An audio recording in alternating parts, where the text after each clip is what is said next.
Hello, hope you're having a great day.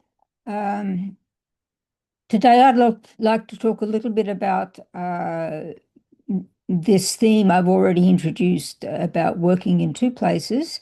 Uh, just remind you that my husband and I divide our time between Texas and Alaska.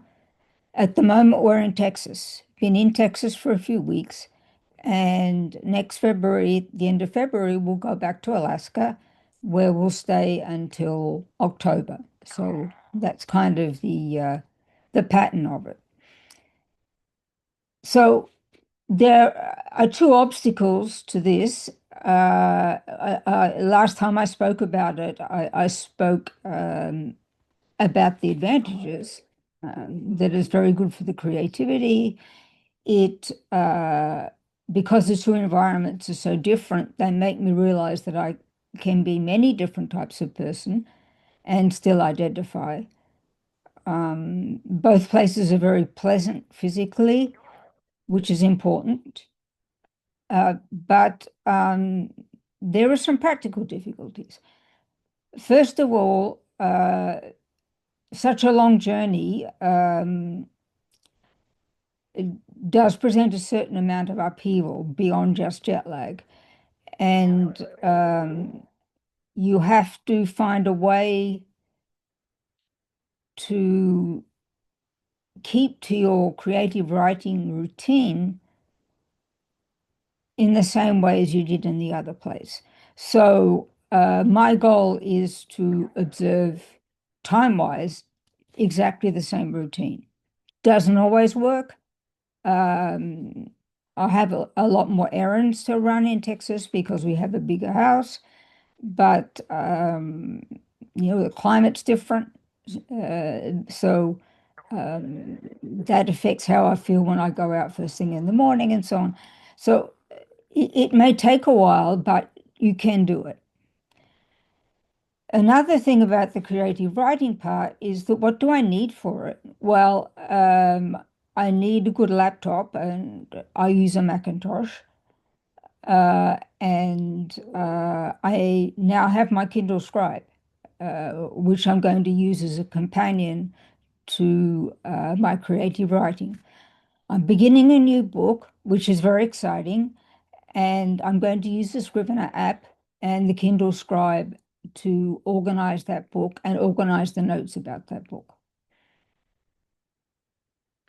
So those can come back and forth, but very important to me, as you will have picked up by now, is how I organize my life when I'm not doing the current creative book project that I want to publish. Now, I love writing, and even working hard on my book to be hopefully published, I still crave writing. So I have a lot of products um, to do with writing that are far away from the digital world. That's what I kind of seek. I seek to construct a world that I love outside my creative writing project that is free from the distractions of the digital world. Now, obviously, I can't put in my baggage when I go between Alaska and Texas everything that I want. I mean, the plane wouldn't get off the ground.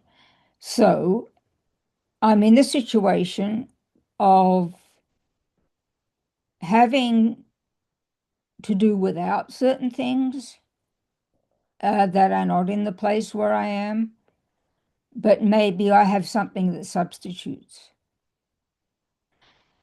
And then there's the things that I really do need. It's not just something that I can not do for 5 months. And I try to find a product which is fulfills the same function as the product that I have in the other place, but is somewhat different. Okay, so it's kind of not a waste because I actually have something somewhat different. But there are some things that I really want exactly the same thing. So one of those is um, a diary by Clever Fox, and it's a very unique kind of diary, although it's not the only one on the market, but Clever Fox is a brand that I like to stick to. And you can get it at Amazon, and I'll put the affiliate link in the episode description. And as an Amazon associate, I earn from qualifying purchases.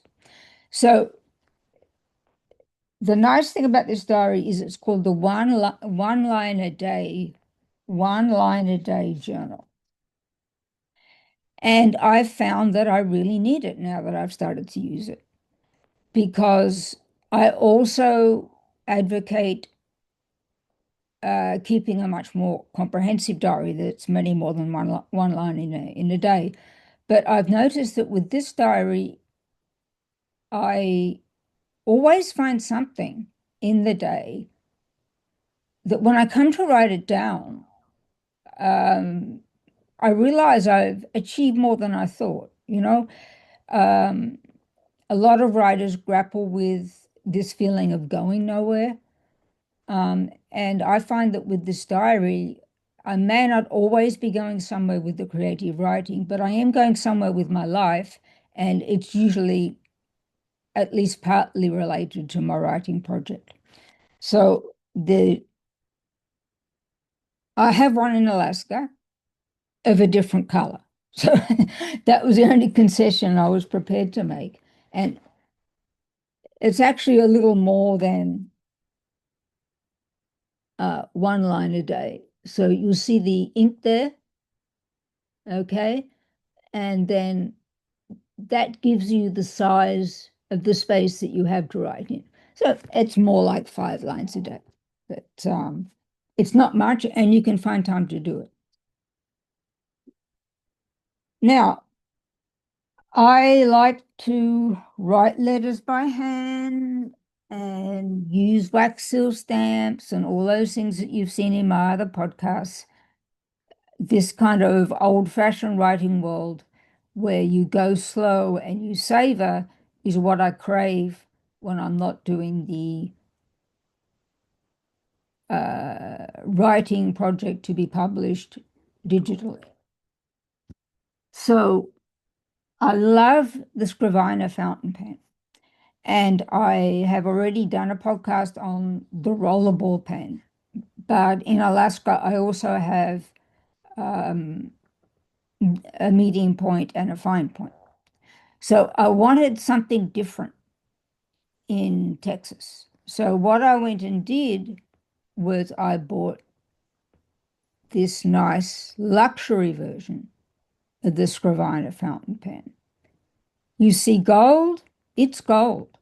So it's covered with real gold, okay? And it looks beautiful. And I went for the fine nib version, but it writes more like an extra fine. So if you're seduced by it and you buy it, bear in mind that the nib may be a little bit more fine than you expect. I find it's writing beautifully and I'm not having any smudge marks, and it's very, very clear because it is a fine nib, and it's just a pleasure to pick up and use because it's so beautiful and it writes so well. So I'll leave the link to that in the episode description.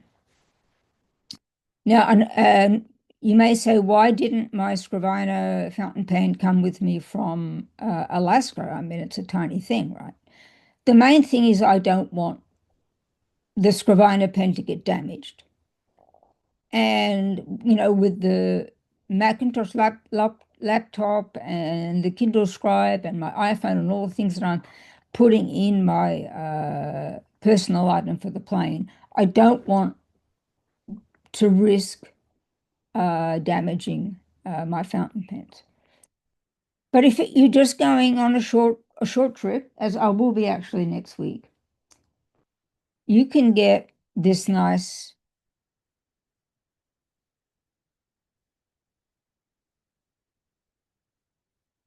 fountain pen cover. Okay.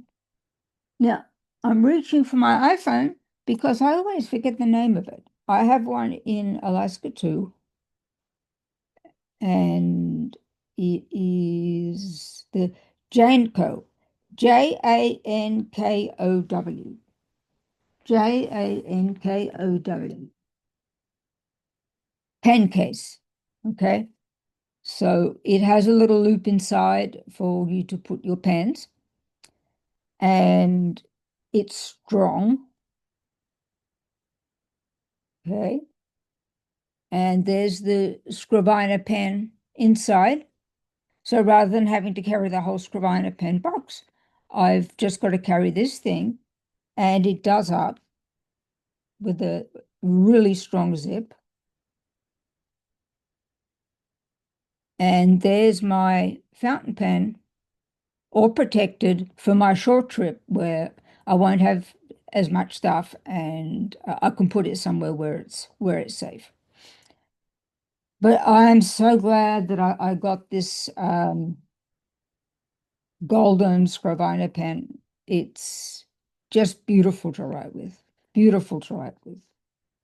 So you can have a lot of fun with that, even in one place. If you want to kind of collect an item that you like fountain pens, you can have fun doing that. And I like to go to Scrivener, but there are, of course, other manufacturers of fountain pens that compete.